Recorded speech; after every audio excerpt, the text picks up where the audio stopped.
Voy entonces a iniciar a compartir mi pantalla y arrancamos.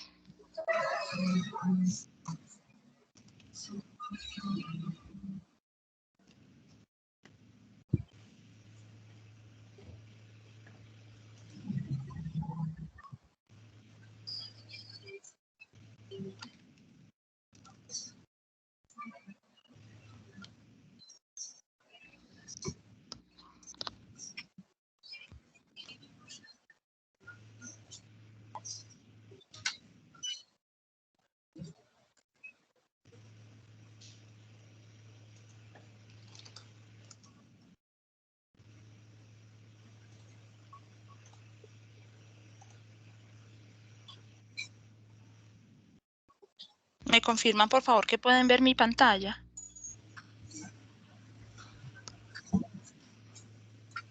Ya se ve. Bueno, yo ya la veo. Perfecto. Bueno, buenas noches a todos. Mi nombre es Marcela Taborda y vamos entonces a dar inicio a los últimos temas con los cuales cerramos la ronda de capacitaciones en el semillero.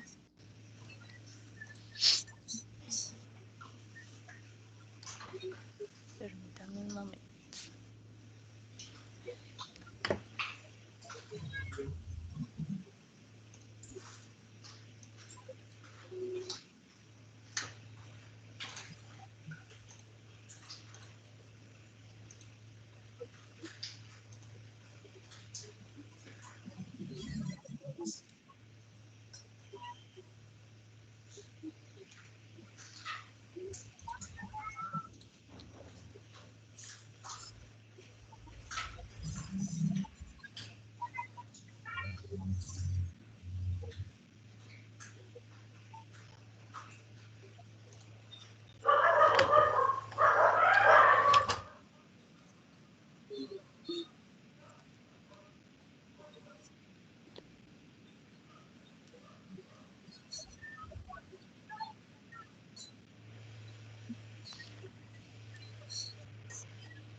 ¿Pueden ver mi pantalla de nuevo? Sí, Marcia. Bueno, no sé por qué se está saltando la segunda diapositiva, pero bueno. El día de hoy entonces vamos a ver tres temas. Apex asíncrono, veremos fundamentos de Big Object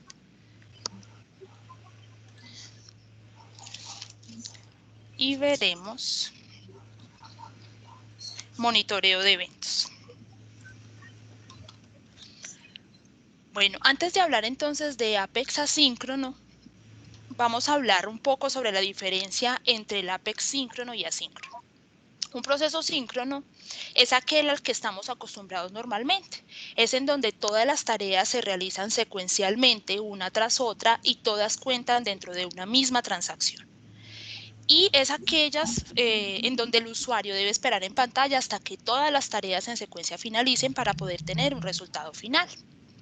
Un ejemplo de Apex síncrono es, por ejemplo, el usuario ingresa a llenar un formulario por pantalla, esa creación de un registro invoca un process builder, ese process builder después invoca también a su vez un flow builder y ese flow builder hace una inserción en la base de datos. Todas estas transacciones se ejecutan una detrás de la otra de manera secuencial y hasta que no finalice la última, esa última inserción en la base de datos, el usuario no va a tener en pantalla su resultado final. Este es un ejemplo de Apex síncrono. Y es ahí, en este proceso síncrono, en donde cobra vital importancia que ustedes como desarrolladores conozcan cuál es el orden de ejecución de los procesos, porque de esa misma manera ustedes podrán entonces saber cuál se ejecuta primero y cuál después para así mismo ustedes poder programar efectivamente sus tareas. Un proceso asíncrono es aquel entonces en donde las tareas se pueden ejecutar en paralelo, no se tienen que ejecutar secuencialmente, aunque de igual manera sí pueden hacerlo, pero el usuario ya no tendrá que esperar en pantalla a que se ejecuten todas las tareas hasta el final para poder tener una respuesta. Él puede sencillamente abandonar pantalla lo que esté haciendo y las tareas van a seguir ejecutándose. ¿De acuerdo? Hay diferentes formas o métodos de Apex asíncrono. Vamos a verlos en esta noche. Uno es los métodos futuros o los future methods. Otros son los batch Apex. Otros son los queuable Apex. Y finalmente tenemos los schedule Apex. ¿Qué ventajas tienen los procesos asíncronos? Lo primero, como ustedes ya deben tener cierta noción a lo largo de todos los temas que han estudiado, Salesforce tiene unos límites de gobierno para todas las transacciones que se realizan.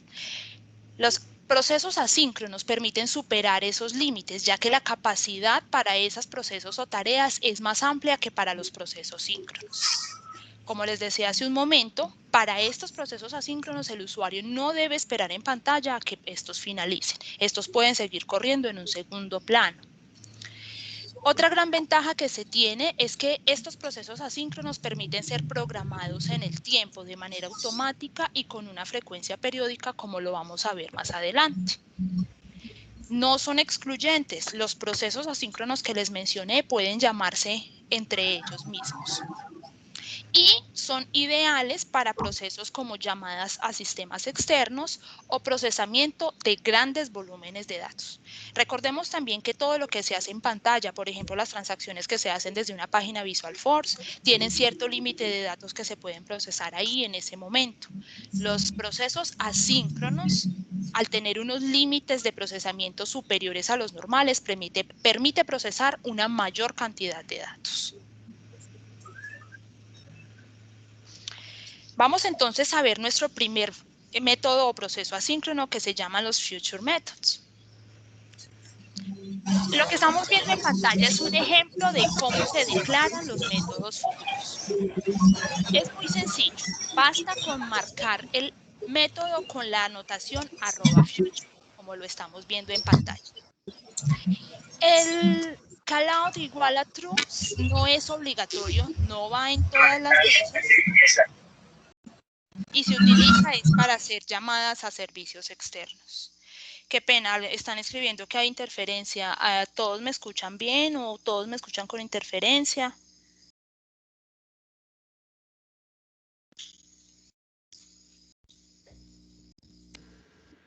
Pues yo escucho bien, Marce.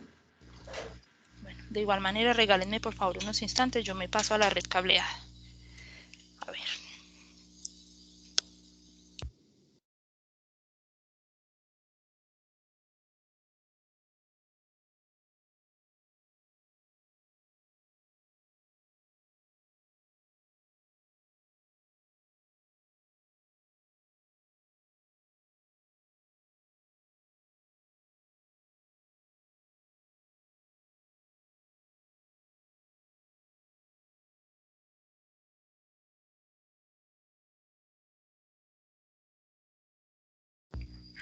Aló. ¿Me escuchan bien?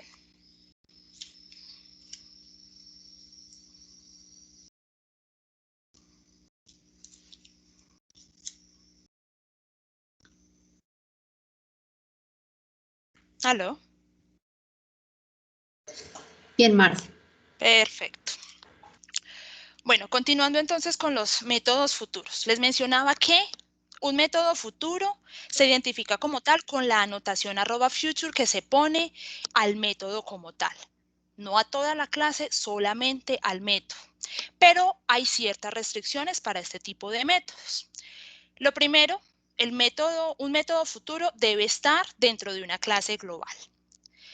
Lo segundo es que obligatoriamente deben ser estáticos y deben ser sin retorno. No podemos marcar un método como futuro si tiene un tipo de retorno diferente a void. Lo tercero que se debe tener en cuenta a la hora de construir un método futuro es que los argumentos de entrada que puede recibir el método, porque no es obligatorio que tenga argumentos, pero si los va a tener, deben ser argumentos de tipo primitivo. Es decir, aquí no nos permitiría enviar como argumento a un método futuro todo un objeto. Debe ser, por ejemplo, un string, un integer o una lista de strings, de integers, de ID, pero no todo el objeto como tal. Y finalmente, otra restricción que tenemos es que no podemos hacer llamado a un método futuro dentro de otro método futuro, ni directamente ni en forma indirecta. Es decir, si yo dentro de un método futuro hago el llamado a otra clase y en esa clase hay un método que se ejecuta que hace llamado a otro método futuro, el sistema no nos lo va a permitir. ¿De acuerdo?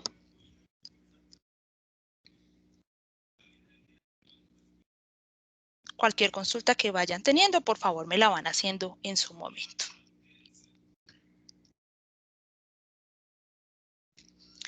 Nuestro segundo proceso asíncrono, entonces, son los batch Apex.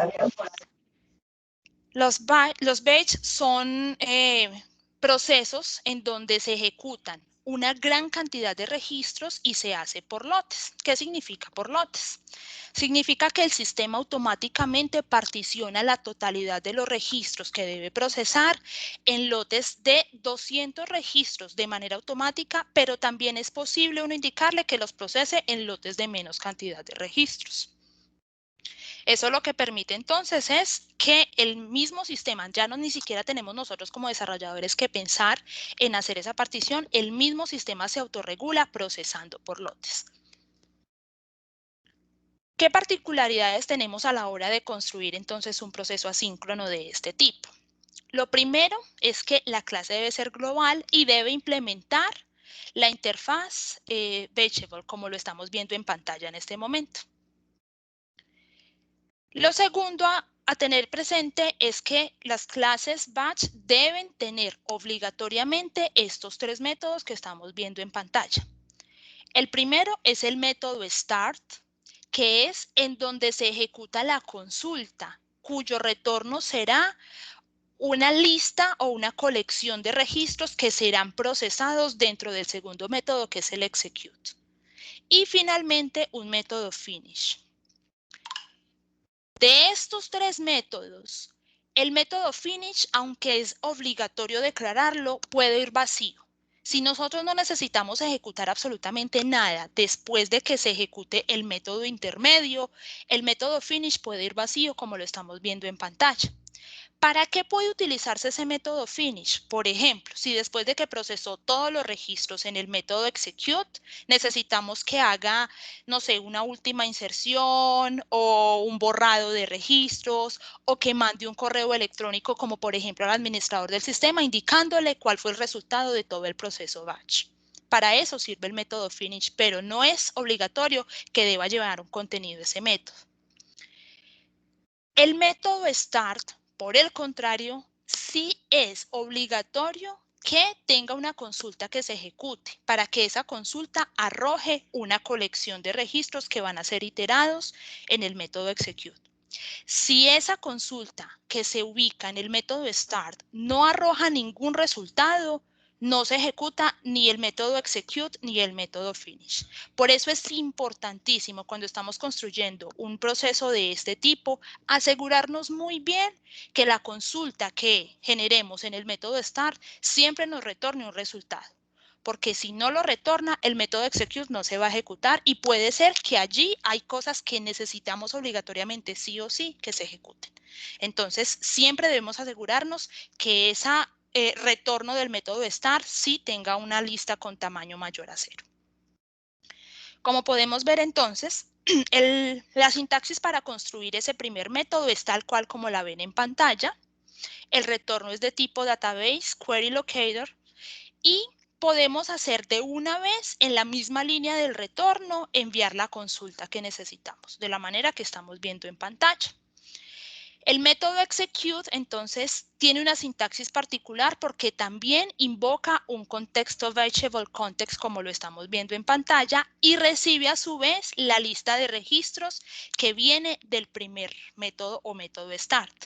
Y empezamos a recorrer entonces esa lista en el método execute. Toda la lógica que necesitemos procesar, entonces ya la podemos incluir dentro de ese método execute. Puede ser dentro de la misma lista de registros que nos devuelve el método start, o puede ser que a través de esa lista empecemos a llenar una nueva y procesemos nuevos registros. En fin, ya la lógica es de acuerdo a la implementación personalizada que se necesite. ¿Listo? Y finalmente, el método finish también invoca o implementa el mismo contexto vegetable context que implementa el método execute. Esta es la manera, digamos, lo más simple de un batch Apex, pero este tipo de método o proceso asíncrono nos permite también tener una lógica un poco más compleja, como lo vamos a ver a continuación.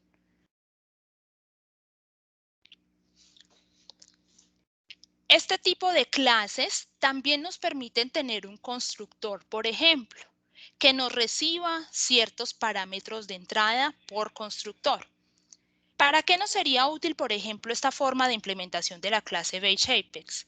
Porque con esos parámetros de entrada yo puedo entonces acotar la consulta del método start de manera que pueda empezar a reducir un poco la cantidad de registros que se devuelven. Como vimos en el ejemplo anterior, esa consulta era una consulta general. Si nosotros ejecutamos esa consulta tal cual como se veía en pantalla a la base de datos, nos va a retornar absolutamente todos los registros existentes para ese momento en la base de datos y pueden ser demasiados.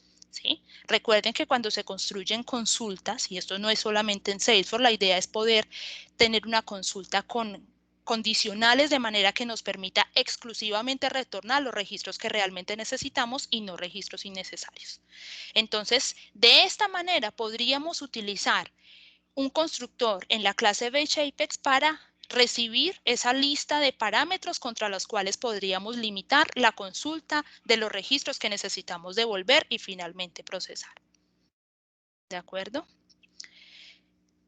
Y en el método finish que estamos viendo en pantalla es un ejemplo de lo que se puede hacer en este método. Como lo veíamos en la diapositiva anterior, el método puede quedar vacío si no necesitamos hacer nada más, pero también podríamos necesitar hacer algo después de que se procesen todos los o toda la lógica del método execute. Aquí, por ejemplo, en el ejemplo en pantalla, estamos haciendo una inserción de una lista de registros, en este caso contactos, y estamos enviando un correo electrónico con el resultado de este proceso. Lo que estamos viendo en pantalla en el método finish, esa consulta al objeto job, es la forma en que podemos ejecutar un query a la base de datos para obtener el resultado final de todo este proceso Batch Apex. Este proceso es un evento que el sistema guarda automáticamente en el objeto Async Apex Job, como lo estamos viendo en pantalla en este momento. Así que con el contexto que se está ejecutando en el método execute y en el método finish, ¿sí? Que en el ejemplo que estamos viendo lo hemos denominado BC, con ese mismo BC podemos obtener el ID de ese job o de ese trabajo y contra ese ID hacer el query a ese objeto para devolver todo el resultado. Ese resultado, ¿qué nos puede decir? ¿Cuántos registros en total se procesaron en la clase Batch Apex? ¿Cuál fue el resultado final? ¿Cuántos errores se encontraron? ¿O cuántos lotes procesó en total el trabajo? Y podemos enviar todo ese resultado obtenido de ese objeto, por ejemplo, como notificación mediante correo electrónico al administrador del sistema. No es la única manera en que podemos obtener el resultado de este tipo de trabajos asíncronos. Ahora más adelante les voy a mostrar también cómo desde la configuración del sistema ustedes van a poder ver ese resultado de ese trabajo. ¿De acuerdo? Ahora bien, ¿cómo vamos a invocar entonces una clase Batch Apex cuando está desde otra clase? Simplemente entonces lo que hacemos es crear una instancia de la clase BaseApex que creamos y ejecutarla de la manera en que lo estamos viendo en pantalla, ¿sí? Mediante la instrucción database.executeBatch le enviamos la instancia que acabamos de crear de nuestra clase por lotes. Este primer ejemplo que vemos en pantalla es la forma en que se invoca una clase por lote sencilla. El segundo ejemplo recibe un parámetro adicional que, como vemos, no es obligatorio porque miremos que en el primer ejemplo no lo tiene. Este segundo ejemplo de invocación de una clase por lotes, este 50 es la instrucción que le estamos dando al sistema para que no procese lotes de registros de a 200 registros por vez, sino solamente de a 50. Si no enviamos ningún parámetro, como en el primer ejemplo, entonces el sistema automáticamente va a procesar lotes de 200 registros, pero podemos indicar lo que sea menos enviándole el número de registros que queremos que procese por vez. Y el tercer ejemplo que vemos en pantalla es la forma de invocar una clase por lotes que contiene un constructor y recibe parámetros de entrada. En el ejemplo anterior, en la diapositiva anterior, veíamos entonces cómo en la forma más compleja de una clase BaseApex teníamos un constructor en donde se recibía una lista de IDs. Este tercer ejemplo de invocación es la forma en que se llama esa clase que recibe una lista de IDs por parámetros. Es igual a los otros dos ejemplos anteriores, pero en la instancia de la clase, allí es entonces en donde enviamos toda la lista de parámetros, perdón, la lista de IDs como parámetro, y finalmente enviamos entonces la instancia creada de la clase a ejecutar mediante la instrucción database.executeBatch. ¿Listo? ¿Alguna pregunta hasta aquí?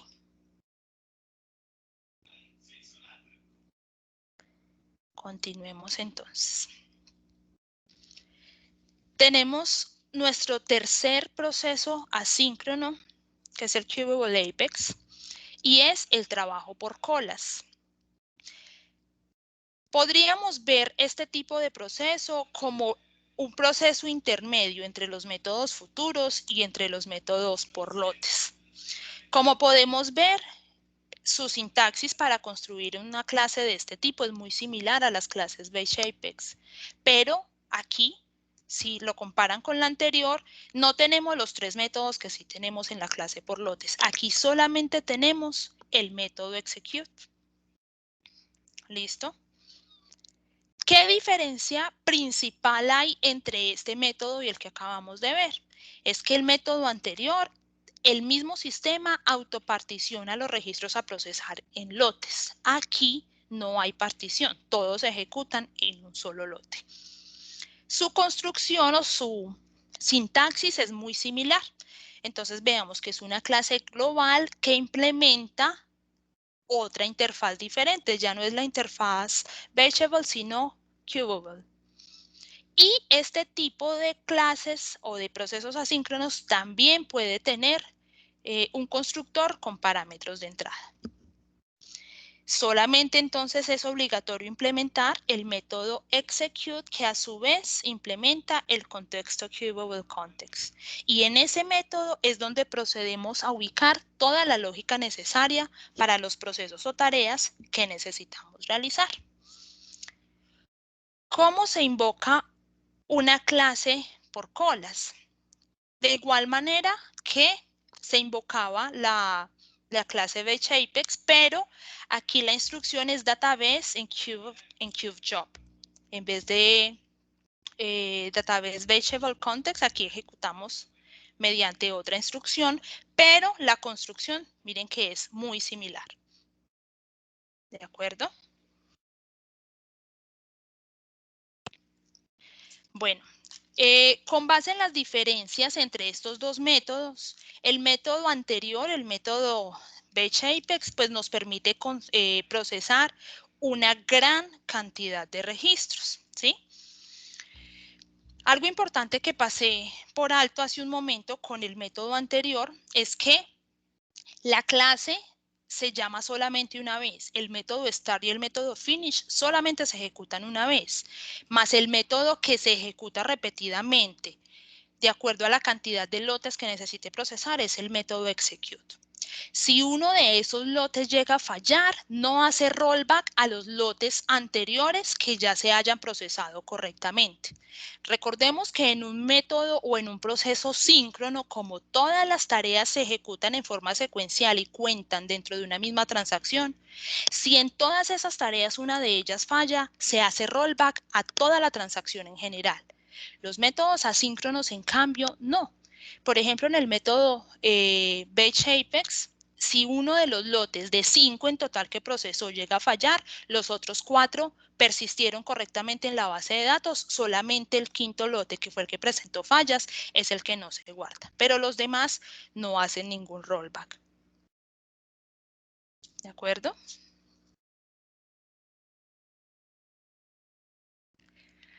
Bueno. Y llegamos finalmente entonces a nuestro último método asíncrono, que es el Schedule Apex. Este es un método que nos permite programar en el tiempo y periódicamente su ejecución de manera automática.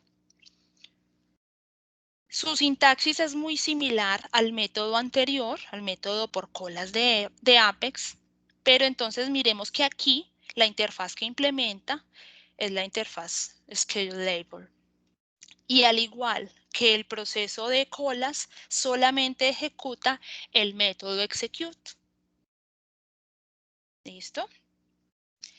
Dentro de ese método execute, por ejemplo, en una clase programable como esta, podríamos, por ejemplo, llamar una clase batch, como lo estamos viendo en este momento en el ejemplo en pantalla. ¿Cómo se invoca este tipo de clase programable? Tenemos dos formas de hacerlo. Una, bien sea a través de Apex, como lo estamos viendo en este momento en pantalla, y la otra es a través de la configuración del sistema, como lo vamos a ver ahora en unos minutos. La forma de hacer la invocación desde Apex, entonces, es como vemos aquí en la diapositiva en pantalla. Se crea una instancia de la clase programable y se hace a través del método system.schedule. Ese método recibe 3 parámetros, 2 string. El primero es el nombre que nosotros queremos darle a ese trabajo que vamos a programar.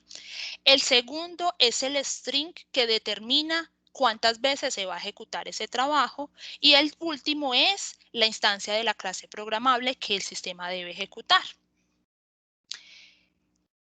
¿Cómo se determina entonces ese segundo parámetro, es tipo string que recibe ese método system.schedule? Como vemos en pantalla, la sintaxis entonces es la que vemos en el ejemplo. Los dos primeros dígitos, que para el ejemplo son 20, corresponden a los segundos. El segundo par de dígitos corresponde a los minutos, el tercero a las horas, el cuarto al día del mes, el quinto al mes, el sexto al día de la semana y el último, que es opcional, puede ser al año. En el ejemplo que estamos viendo en la diapositiva, significaría que esta clase programable se va a ejecutar en el mes 12, el día 1, a las 8:30 de la mañana. ¿Sí? 1 de diciembre del 2021. Cuando no necesitamos indicar como tal un día de la semana, pues simplemente pasamos a reemplazar ese dígito con un signo de interrogación, como lo estamos viendo en pantalla. Pero si necesitaríamos, por ejemplo, que esta clase se ejecute todos los días a las 8 de la mañana, entonces no vamos a indicar ni un día del mes, ni un mes, ni un año, como lo estamos viendo en la penúltima línea en pantalla. Allí tenemos entonces que los dos primeros dígitos que corresponden a los segundos y los minutos están en ceros. El tercero, que corresponde a las horas, tenemos las 8 y los otros dos dígitos siguientes son un asterisco. Ese asterisco lo que le dice al sistema es que se debe ejecutar entonces todos los días. Día del mes sería todos y mes sería todos. ¿vale? Y miren que no tenemos un año al final. Significaría que esto se va a ejecutar indefinidamente hasta que se haga, hasta que nosotros finalicemos el proceso. ¿Correcto? Esta es una forma de llamar o invocar una clase schedule o programable desde otra clase Apex. Pero como les digo, no es la única forma que hay para invocar este tipo de clases programables. La otra es hacerlo con permisos de administrador del sistema, como lo vamos a ver ahora en un momento. ¿De acuerdo?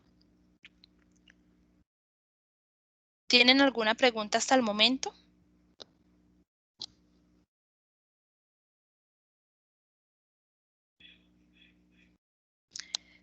Perfecto.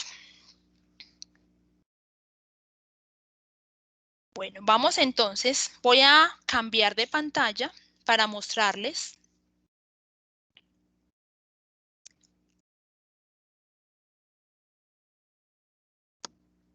No, continuemos aquí. Ahora vamos a hacer todas las revisiones que tienen que ser como mediante la configuración del sistema.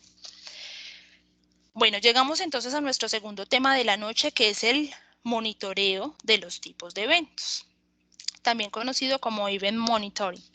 Esta es una herramienta que nos permite ayudar a la seguridad de los datos en nuestra organización. ¿Cómo nos ayuda esto? Este tipo de monitoreo nos permite, por ejemplo, llevar la trazabilidad de los inicios y cierres de sesión que tienen los usuarios en nuestra plataforma, la cantidad de clics que se dan en nuestras aplicaciones de Lightning y el desempeño que tienen estas y las aplicaciones móviles, cargas de la página de Visualforce, la cantidad de llamadas de API y ejecuciones de Apex que se realizan, la cantidad de veces que los reportes son exportados. ¿Para qué es útil esta información? Con esto se puede hacer todo un tema de analítica de datos, como por ejemplo, saber en qué horarios están ingresando las personas a la plataforma, qué personas en las que están haciendo más inicios de sesión que otras, ¿sí? Todo este tipo de información lo que permite es hacer auditoría al interior de manera que ustedes o en las empresas puedan anticiparse a posibles procesos que puedan perjudicar la información que ustedes tienen guardada en su sistema. Entonces, para eso es muy útil estas herramientas de monitoreo de eventos.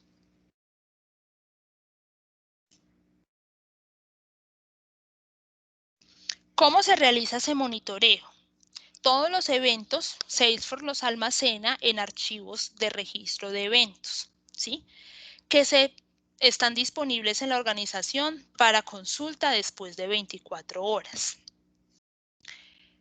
Los tipos de eventos a los que se puede acceder y el tiempo durante el cual están disponibles, eso depende del tipo de licenciamiento que tengamos en nuestros ambientes. Recordemos entonces, o si de pronto no han tenido oportunidad de leerlo hasta el momento, las ediciones posibles de ambientes pueden ser Developer, Enterprise, Unlimited o Performance Edition. Las organizaciones de tipo Developer son como las que ustedes tienen y en donde realizan sus retos. Esos son tipos de ediciones Developer. Esas ediciones para este tipo de monitoreo de eventos tienen gratuito ese acceso al monitoreo de eventos. Para las demás ediciones, pues eso sí depende del tipo de licencia que se haya adquirido. Esos archivos de registro de evento, el sistema los almacena en un objeto llamado Event Log File y se puede acceder a ese objeto a través de una herramienta llamada Workbench. Ahora vamos a ver rápidamente cómo podemos acceder a esa herramienta.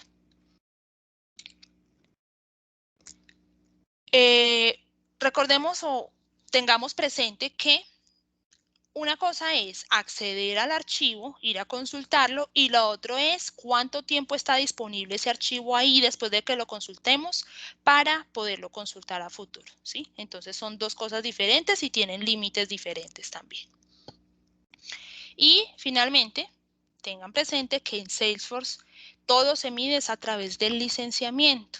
dependiendo de la adición que se tenga en el ambiente que se haya comprado para el cliente, dependiendo de las licencias que se adquieran para implementaciones dentro de ese ambiente, todo lo que se puede hacer dentro de Salesforce va atado o de la mano a ese tipo de licenciamiento que se adquiera.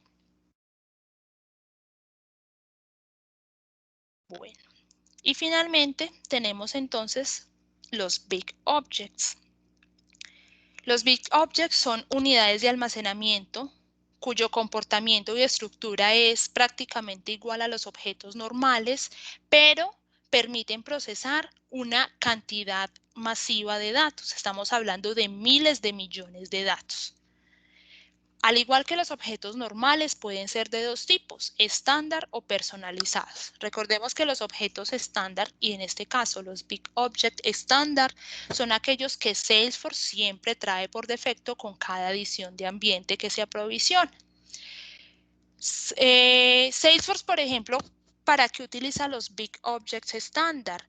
Para almacenar, por ejemplo, los históricos de los registros o para almacenar los registros de auditoría y seguimiento a campos. Ahora que vayamos a revisar la configuración del sistema, vamos a poder ver en dónde se configuran, por ejemplo, los seguimientos a campos en los objetos y esos registros de esos seguimientos a campos se almacenan en un Big Object estándar. Se pueden crear también Big Object personalizados y eso los crea cada empresa de acuerdo a sus necesidades. La forma de diferenciarlos es a través del apéndice en el API name. Mientras los objetos normales, su API name finaliza en C, _C, los Big Object finalizan es con B. De esa manera, visualmente, podemos saber cuándo se trata de un objeto normal y cuándo se trata de un Big Object. ¿Qué generalidades encontramos para este tipo de objetos? Pueden ser consultados empleando consulta SOCOL, al igual que los objetos normales. Tienen ciertas particularidades, como por ejemplo, en un objeto normal se pueden estar modificando los índices a voluntad, mientras que aquí en un Big Object, después de que se haya identificado un campo como índice, ya no se va a poder desmarcar. Lo que se debería hacer, si ya no necesitamos más ese índice en ese campo, entonces sería crear un nuevo Big Object. Pero no podemos ni modificar ni eliminar ese índice después de que ya ha sido marcado como tal en un Big Object. Puede tener también campos personalizados del mismo tipo que los objetos normales y la cantidad de campos que se pueden crear dentro de cada Big Object tiene los mismos límites que la cantidad de campos que se puede crear en un objeto normal.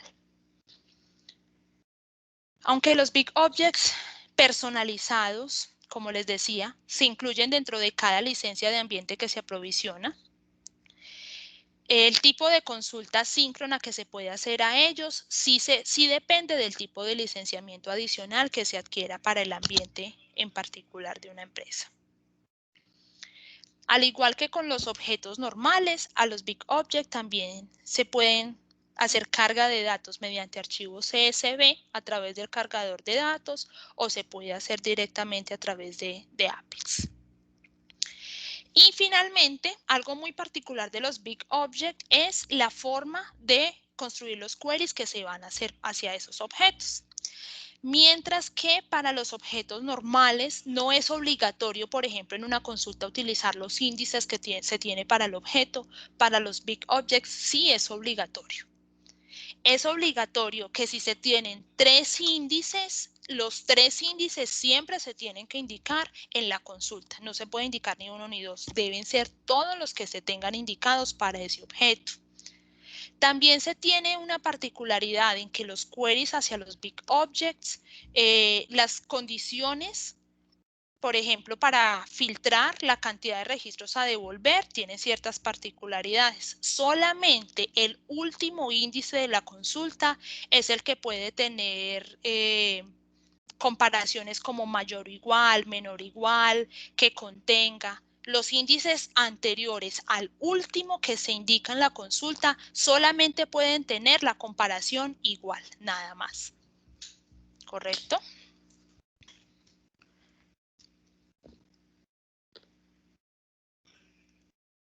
Bueno, Y en general, los Big Objects, pues como les mencionaba hace un momento, tienen exactamente el mismo comportamiento que un objeto normal a los que estamos acostumbrados hasta este momento. Como vamos a ver ahora en unos instantes, no accedemos a ellos a través del gestor de objetos, sino a través de un menú diferente.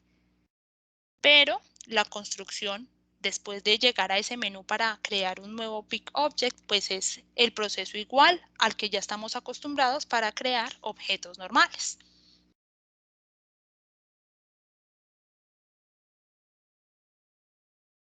Vamos a pasar entonces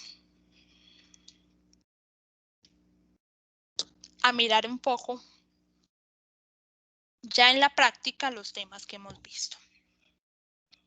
Como hablábamos hace un momento, para el monitoreo de eventos, una de las herramientas para acceder a esos archivos de registro de eventos es el Workbench.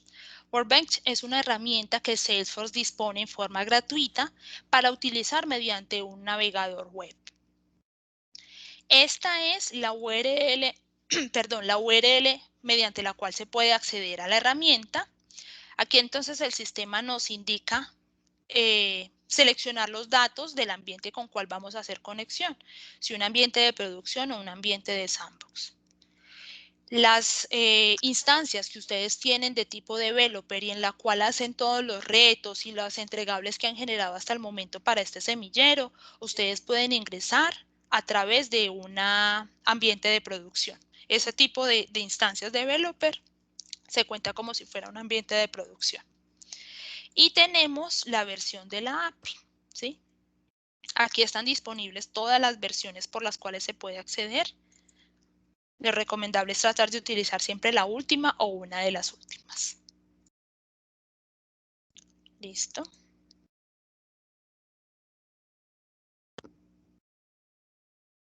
Aquí, como yo ya tengo en este mismo navegador la sesión iniciada con ese ambiente developer, por eso es que él aquí no me pidió ingresar las credenciales. Pero si yo no hubiera tenido la sesión iniciada, entonces antes de llevarme a esta pantalla, el Marce, sistema qué me va a pena. poner. Sí, claro, Cata. Tú estás compartiendo otra pantalla, solo se ve la diapositiva. Sí, denme un momento porque sí estoy compartiendo otra.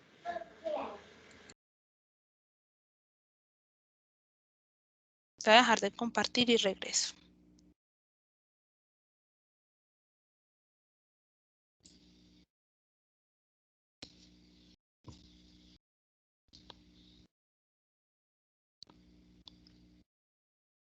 ¿Pueden ver ahí ya la pantalla, el navegador? Sí, Marce, ya. Gracias, Cata. Inicio nuevamente. Les decía entonces que esta es la herramienta Workbench mediante la cual podemos hacer la consulta a los archivos de registro de eventos. Es una herramienta para utilizar mediante navegador de Internet. Accedemos a la URL que vemos aquí en pantalla y acá el sistema entonces nos solicita indicar a qué tipo de ambiente nos vamos a conectar, si uno de producción o uno de sandbox.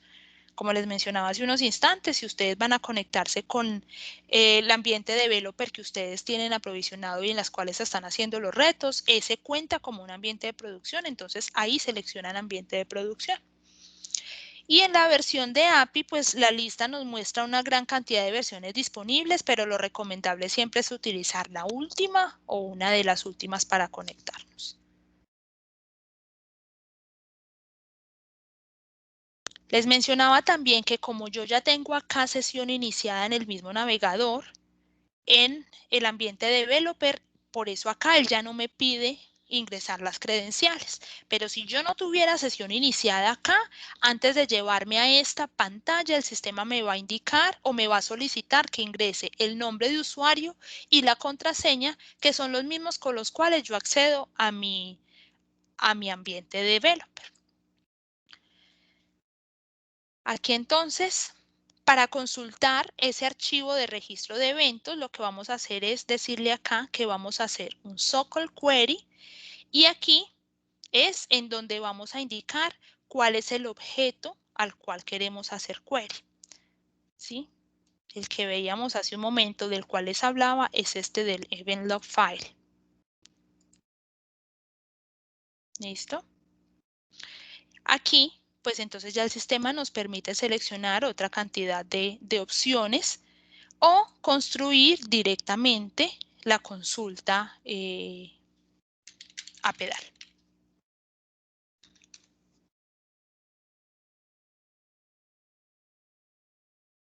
Aquí, por ejemplo, si hubiera tenido retorno, entonces aquí en esta parte es donde nos muestra la cantidad de registros que se pueden devolver.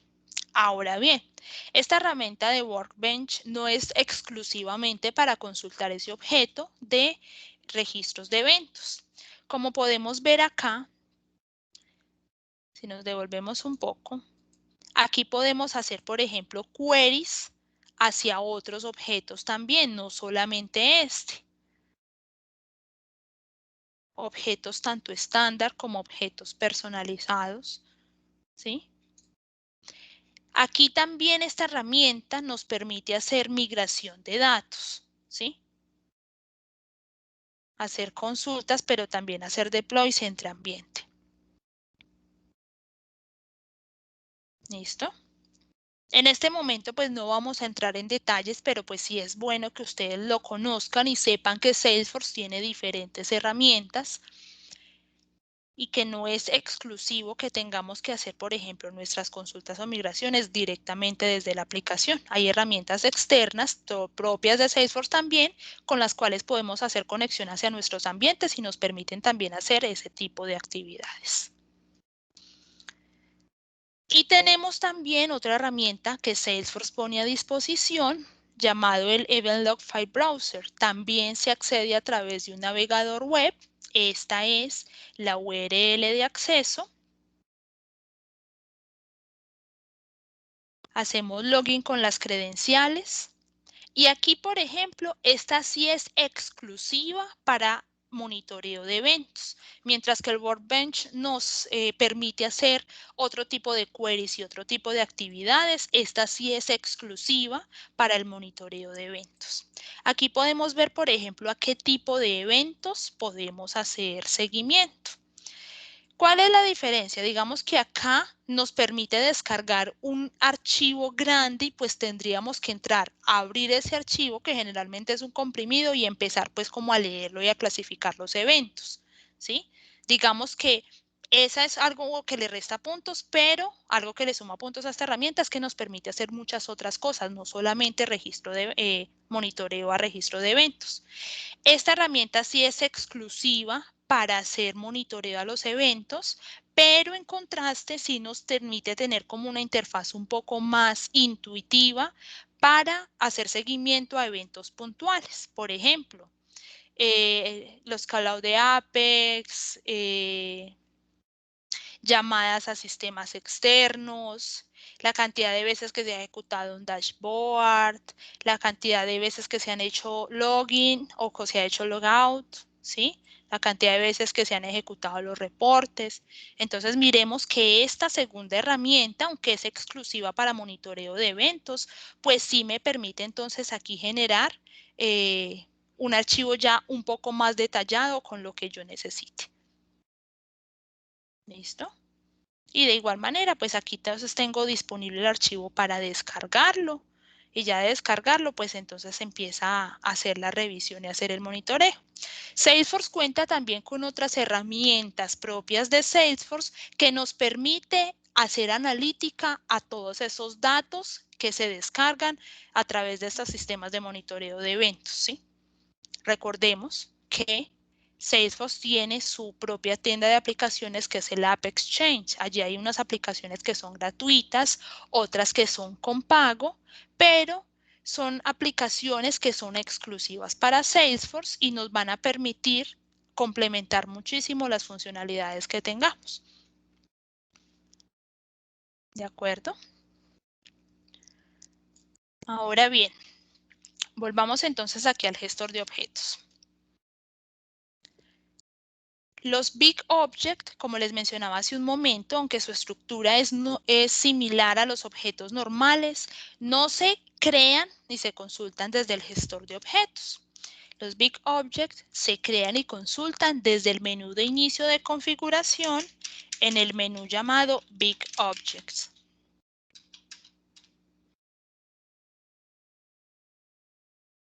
Aquí es donde podemos empezar a crear nuestros Big Objects personalizados. Los Big Objects que son estándar no se van a mostrar ni aquí ni en el gestor de objetos. A eso se pueden acceder es a través de las consultas o los queries que hacemos por SOQL. ¿Listo?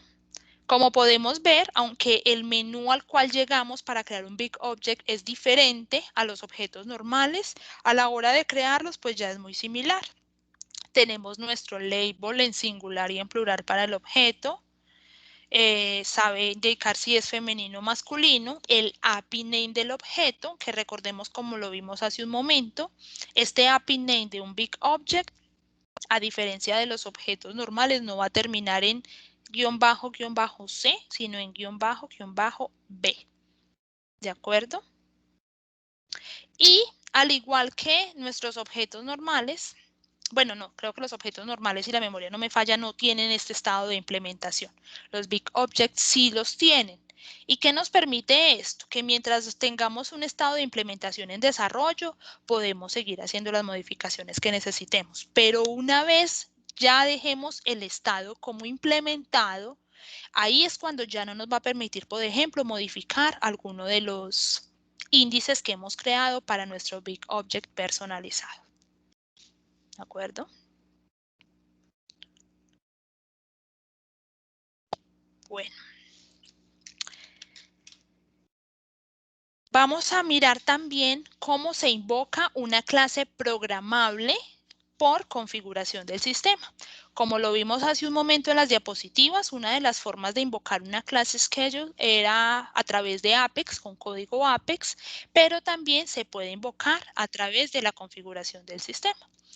En el menú de inicio del sistema, entonces aquí vamos a buscar el menú llamado clases de Apex. Aquí se van a listar absolutamente todas las clases que se tienen en nuestro ambiente. Y aquí encontramos este botón de acción llamado Programar Apex. Cuando accedemos a él, entonces el sistema nos va a mostrar esta pantalla, en donde nos va a permitir darle un nombre a nuestro trabajo. Recordemos que como veíamos hace un momento en la diapositiva, cuando se invocaba una clase programable por Apex, el método system por el cual se invoca la clase recibía 3 parámetros y el primero de ellos era un string con el nombre del trabajo que queríamos darle. Aquí es en esta casilla nombre del trabajo en donde vamos a indicar el nombre que le vamos a dar a nuestro trabajo programado. Esta segunda casilla llamada clase de Apex es en donde vamos a poder buscar las clases programables que existan en nuestro ambiente para poder saber cuál es la que vamos a programar. Aquí entonces el sistema solamente nos va a mostrar las clases que estén implementando la interfaz programable, ¿sí? Si nosotros no le hemos puesto eso a nuestra clase, no le hemos implementado esa interfaz, aquí no se va a mostrar en este listado para poder seleccionarla. En ocasiones ha sucedido que ustedes, por ejemplo, ya tienen su clase, pero después le hacen algún cambio y cuando van a programarla, aunque la clase está implementando esa interfaz programable, aquí no les aparece, ¿sí? Entonces, si eso llega a suceder, es muy sencillo. Basta con que se devuelvan a su clase programable y vuelvan y guarden los cambios para que el sistema vuelva y compile y ahí sí ya les pueda cargar acá. Pero si han hecho, por ejemplo, cambios recientes, hace un minuto lo hicieron e inmediatamente después vienen a tratar de programarla, es posible que todavía no haya compilado internamente el sistema de esa clase y por eso no aparezca acá. Pero entonces basta sencillamente con que hagan eso. Bueno. Aquí es en donde podemos definir la frecuencia. Recordemos que cuando se hacía la programación desde Apex, el segundo parámetro que recibía el método era un string que identificaba la frecuencia con la que se debía ejecutar esa clase automáticamente. Recordemos que en el ejemplo teníamos 2. En la diapositiva teníamos dos ejemplos. Uno para ejecutar una sola vez el 1 de diciembre del 2021 a las 8:30 de la mañana. Y el segundo ejemplo de invocación era para ejecutarse todos los días a las 8 de la mañana. ¿Sí? Aquí miremos que es los mismos parámetros, pero de una manera mucho más intuitiva. Aquí podemos indicarle que la programación de nuestra clase va a ser semanal o va a ser solamente mensual, un día del mes. ¿Listo? Si necesitáramos que fuera diario, entonces vamos a escoger la frecuencia semanal y sencillamente seleccionamos todos los días. ¿Sí? Aquí es en donde vamos a indicar cuáles son esas fechas de inicio y de fin. Miremos que aunque la invocación por Apex el año era opcional, lo podíamos dejar o con un año específico o dejarlo sin año para que se ejecute siempre. En esta interfaz, sí él nos obliga a poner una fecha de inicio y una fecha de fin. La restricción para la fecha de inicio es que no puede ser anterior al día actual del sistema, ¿sí? Porque pues ya significaría que tratamos de ejecutar algo en el pasado y pues no nos va a dejar. Y la fecha de fin, pues sí podemos ponerle la que queramos. Y hora de inicio de preferencia, por ejemplo, nosotros necesitamos que el sistema todos los días a las 6 de la mañana vaya y haga, no sé, una limpieza de registros para eliminar algunos innecesarios. Entonces aquí le damos, por ejemplo, 6 de la mañana. Esto es una hora preferida, no significa que obligatoriamente se vaya a ejecutar siempre a las 6 de la mañana, no. ¿Por qué no? Porque el sistema lo hace o va ejecutando estos trabajos programados siempre y cuando tenga recursos disponibles del sistema. Si para las 6 de la mañana que estamos indicando acá que se ejecute esta clase, el sistema está ocupado en otros procesos que ya habían sido programados anteriormente, entonces hasta que no se desocupen esos recursos del sistema, no se ejecutaría esta clase. Por eso entonces esta hora no es que siempre se vaya a ejecutar a esta hora, el sistema trata de hacerlo. Pero si no le es posible, hasta que no tenga los recursos disponibles en el sistema para ejecutarla, no lo haría. Y puede ser entonces que esta clase se ejecute no a las 6 de la mañana, sino a las 6:30 o 7 de la mañana. ¿De acuerdo? Algo también importante a tener presente con las clases schedule o programables es que solamente puedo programar una misma clase una vez a la vez. Me explico. Si yo ya tengo programada esta clase para que se ejecute todos los días de la semana en el mes de febrero, yo ya no puedo durante ese mes de febrero entrar y decirle prográmeme otra vez esa misma clase porque ya va a tener una ejecución programada en curso, ¿sí? Entonces, ¿cómo vemos qué clases están programadas? Aquí en el mismo menú de inicio, entonces tenemos los trabajos programados. Aquí es en donde podemos empezar a mirar cuáles son esos trabajos que se han ido ya ejecutando y los siguientes que serán ejecutados. Puede suceder que ustedes hayan programado una clase la semana pasada para que se ejecute toda esta semana, pero en esta semana tuvieron que hacer un cambio a la clase, entonces necesitan programar una nueva ejecución. ¿Qué deben hacer entonces? Venir a buscar ese trabajo programado, eliminarle esa programación que ya tiene a futuro y ahí sí poder hacer la nueva programación, porque como les decía hace un momento, si ya tengo esta misma clase programada, el sistema no me va a dejar generarle una nueva programación para esa misma clase.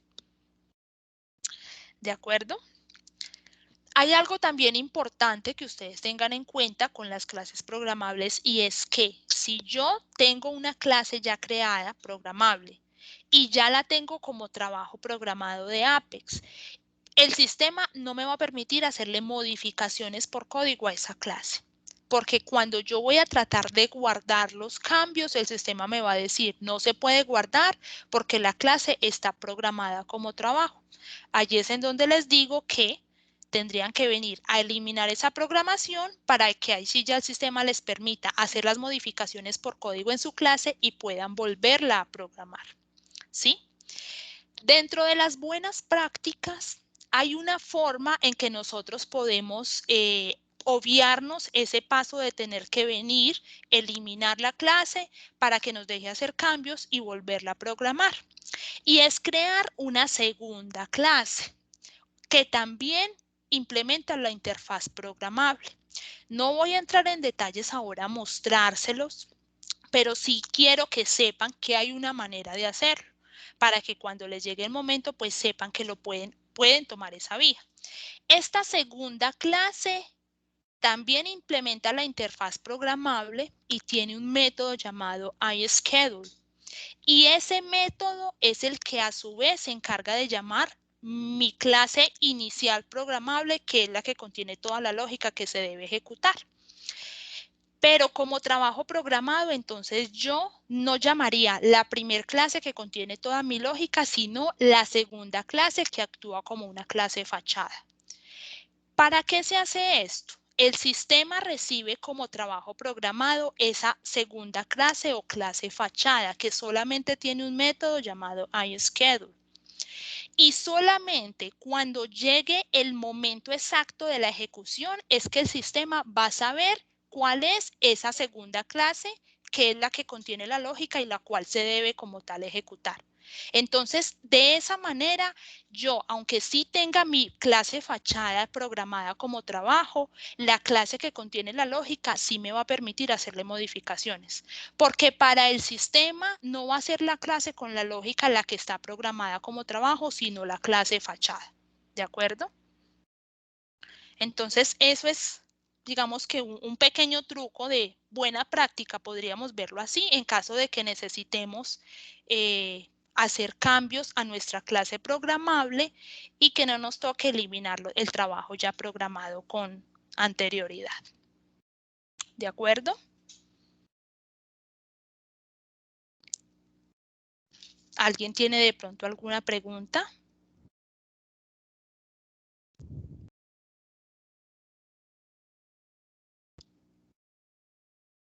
Bueno, y finalmente entonces acá en el menú de inicio encontramos también este otro menú llamado Trabajos de Apex, y aquí es donde vamos a poder también encontrar el resultado de esos trabajos. Recordemos como veíamos hace un rato en las diapositivas, por ejemplo, en las clases por lotes, en donde en el método finish yo podía hacer un query al objeto que almacena el resultado de ese trabajo para poder saber cuál fue el resultado final, si fue exitoso o no, cuántos registros contuvieron errores y cuántos lotes procesó. Desde acá, desde este menú trabajo de Apex, sin necesidad de una consulta, yo también puedo visualizar y descargar ese mismo resultado. Lo que pasa es que allá en la clase lo que me permite es yo ejecutar la consulta para enviarle esos resultados como una notificación, por ejemplo, al administrador del sistema, avisándole, mire, ya se procesó todo el lote de trabajos y este fue el resultado. Así, el administrador no tiene que venir a entrar al sistema y buscar el archivo, pero no es el único medio. El administrador también puede desplazarse a la configuración del sistema y a través de este menú, Trabajos de Apex, encontrar aquí los resultados tanto de ese como de todos los otros trabajos asíncronos, no solamente el de trabajo por lotes. Aquí se va a poder ver entonces y descargar esos resultados de todos esos trabajos. ¿De acuerdo?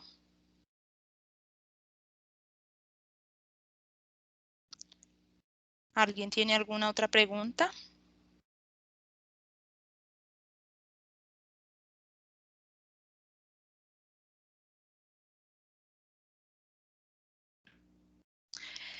Bueno, con estos temas que hemos visto esta noche, concluimos entonces nuestra ronda de sesiones de clases. Como les dijimos hace varias sesiones atrás, los módulos de administrador intermedio y administrador avanzados no van a ser obligatorios para considerar que ustedes culminaron el semillero en forma exitosa. Hay muchos temas allí en esos módulos que son bastante complejos y si ustedes desean hacerlos está excelente y cualquier duda que tengan con todo gusto pueden hacérnosla llegar al correo de Salesforce y resolveremos su duda. Pero para las habilidades que necesitamos que ustedes tengan para iniciar su contratación con Henson, pues digamos que esos temas no son tan necesarios ahora de entrada, por esa razón entonces no se dejaron como obligatorios. Sin embargo, tanto en la sesión que tuvimos anterior como en esta sesión, pues sí queríamos como darles a conocer un poco de esos temas porque sí van a ser necesarios y van a necesitarlos en el evento en que puedan entrar a trabajar con nosotros. Pero recuerden, entonces, solamente las rutas hasta desarrollador principiante son las que serán obligatorias para considerar que culminaron exitosamente el semillero. Las rutas de intermedio y avanzado no serán obligatorias. Como les decía al inicio, para de pronto quienes no pudieron conectarse desde el inicio, vamos a tener entonces un examen final de conocimientos. Es examen teórico, no es práctico. Y va a ser este sábado, va a estar disponible en la plataforma de tu aprendizaje entre las 6:30 y las 9 de la noche. ¿De acuerdo? Me parecieran una preguntita. Que Claro. si el examen va a ser enfocado más a la parte de administración. Digamos que sí, el examen es teórico y está enfocado, no lo veamos como tal a la parte de administración, sino en conocimientos generales de Salesforce. Y las preguntas del examen salieron en su totalidad de los módulos que ustedes tuvieron que haber desarrollado ya en forma obligatoria. ¿De acuerdo? Pero no se les va a poner, por ejemplo, ejemplos de código y díganos el resultado de este método o algo así. No, son preguntas netamente teóricas.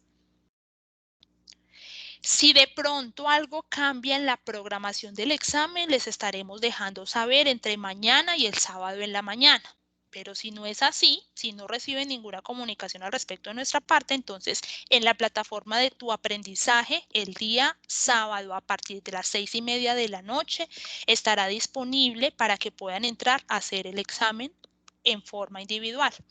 Por favor, si alguien tiene algún inconveniente con su usuario de tu aprendizaje, escríbanos al correo salesforce@henson.com.co y nos indican entonces su nombre completo y sus datos para nosotros poder hacer inmediatamente la gestión. Pero por favor, o sea, que sea entre esta noche y mañana. No vayan a escribirnos mañana en la noche o el sábado de la mañana a decirme no tengo usuario o algo así, porque ya no tendríamos forma de que nos puedan entonces habilitar o resolver el inconveniente con su usuario. Así que les agradecemos que puedan hacer esa validación cuanto antes e indicarnos si tienen algún inconveniente. Marce, están preguntando que si se les va a enviar la ruta a la plataforma para ellos probar el ingreso. Ustedes ya tienen el acceso a la plataforma, sin embargo, entonces vamos a buscarla y se las enviamos nuevamente Es la por el escuela chat de WhatsApp. corporativa. Exactamente, es en la misma plataforma en donde ustedes se les colgaron todas las rutas de los módulos que debían seguir en el tráiler. Así es. ¿Y qué duración tiene el examen, Marce? Tiene una duración máxima de 30 minutos. Después de que ustedes ingresen a la plataforma a hacer el examen, tendrán 30 minutos para resolverlo en su totalidad.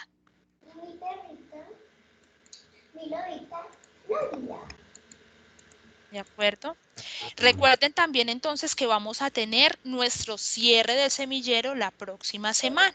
En el transcurso de la semana les estaremos enviando la citación. Creemos que sería más o menos el día jueves, tentativamente, pero la próxima semana les llegará entonces la citación. Por favor, importantísimo, a esa sesión sí es muy necesario que se conecten porque ya no van a ser temas como tal, sino se les va a dar como ya toda esa información final, se va a hacer la clausura del semillero y pues ya se les va a dar información concerniente a la contratación y esos temas. Entonces, súper importante, por favor, que puedan conectarse sí o sí a esa sesión, pues esa sesión ya no será grabada. Esta es la última que será grabada. Marce, están preguntando, pues Miguel Gómez comentó que está un poco confundido. Él no sabe bien cómo hasta que, como el tema del examen, si va hasta desarrollador intermedio o solo la parte de administrador, que por favor si le puedes aclarar. Claro que sí. Los módulos que son obligatorios diligenciar o finalizar son hasta el de desarrollador principiante, y hasta esos temas de ahí hacia atrás es que se van a abarcar dentro del examen. Los temas que se vieron en las últimas sesiones y que hacen parte de los módulos de desarrollador intermedio y avanzado, esos no serán tenidos en cuenta en el examen. No sé si Miguel, si con eso contesta a su pregunta.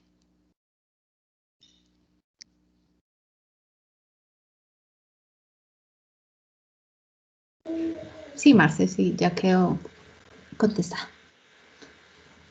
Están preguntando también qué tiempo está habilitado el examen. La plataforma estará habilitada para que ustedes puedan entrar a hacer el examen entre las 6:30 de la noche y las 9 de la noche. Pero después de que inicien el examen, tendrán solo 30 minutos para responderlo y es un único intento. ¿De acuerdo? Entonces, si ustedes entraron faltando 10 para las 9, pues la plataforma les va a dejar. Pero a las 9 ya finaliza, entonces en realidad no van a tener los 30 minutos, sino solamente 10 minutos. Se les pone en ese horario amplio para que de pronto algunos tienen otros compromisos o algo así, entonces puedan tener un mayor rango de tiempo para ingresar. Pero después de que inicien el examen, solo tendrán 30 minutos para finalizarlo.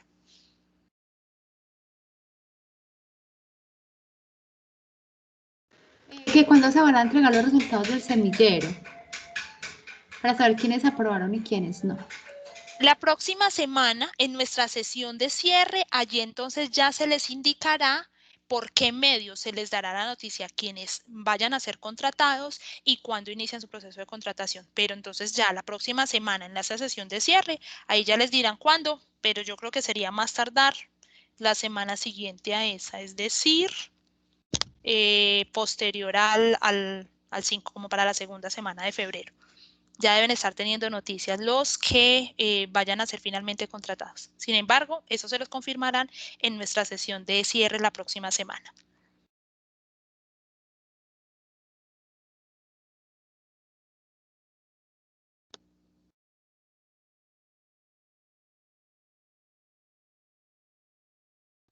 ¿Alguien tiene alguna otra pregunta, tal vez?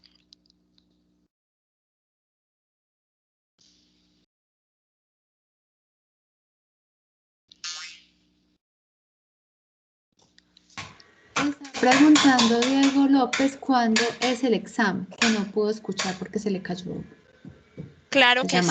El examen será este sábado y estará disponible entre las 6:30 de la noche y las 9 de la noche.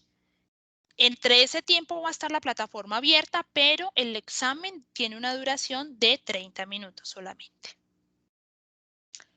Voy a dejarles en este momento en el chat el link de la encuesta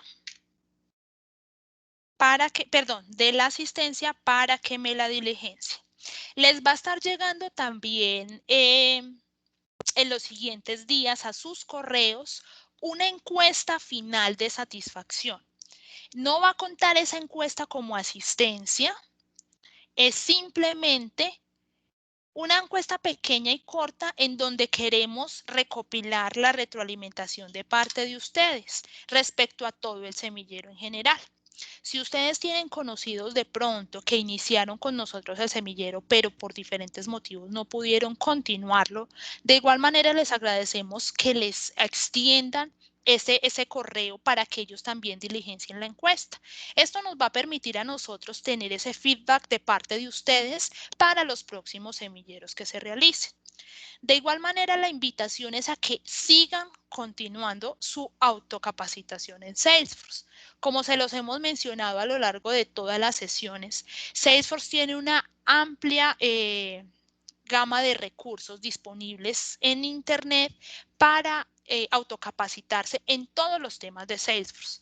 Está la plataforma del Trailhead, que como ustedes ya han podido verla, pues es bastante intuitiva, es compleja y es un muy buen camino para iniciar. Y hay documentación también en línea, diferentes foros de comunidades de desarrolladores, tanto documentación oficial de Salesforce. Todo está disponible y es gratuito para que ustedes continúen esa formación. Recuerden que lo que no se practica se olvida rápidamente. Entonces la invitación es a que ya empezaron en este camino.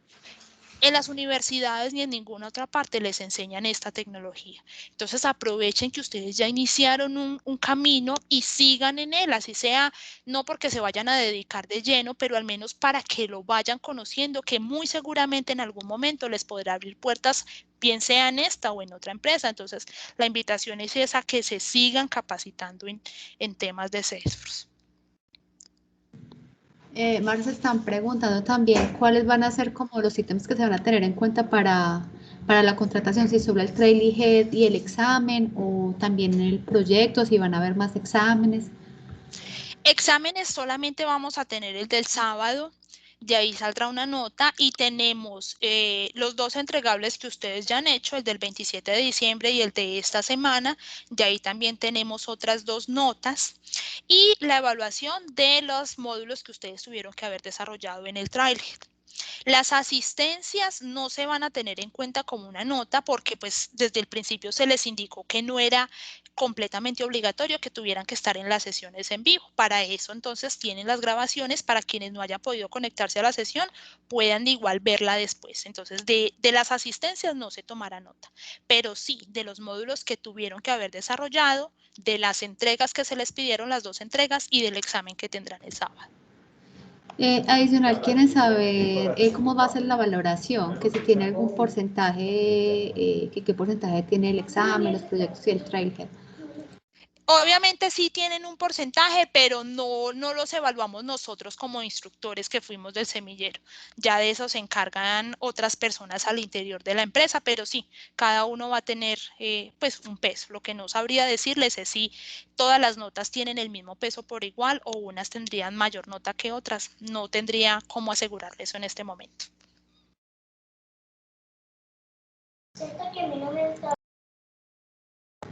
Pregunta que si el sábado puede ser el examen durante el día, Marce.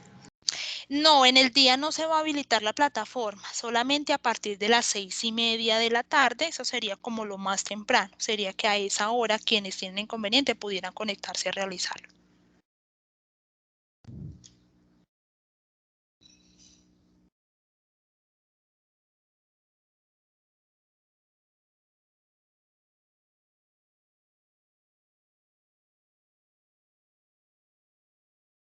¿Alguien más tiene alguna otra consulta que desee realizar?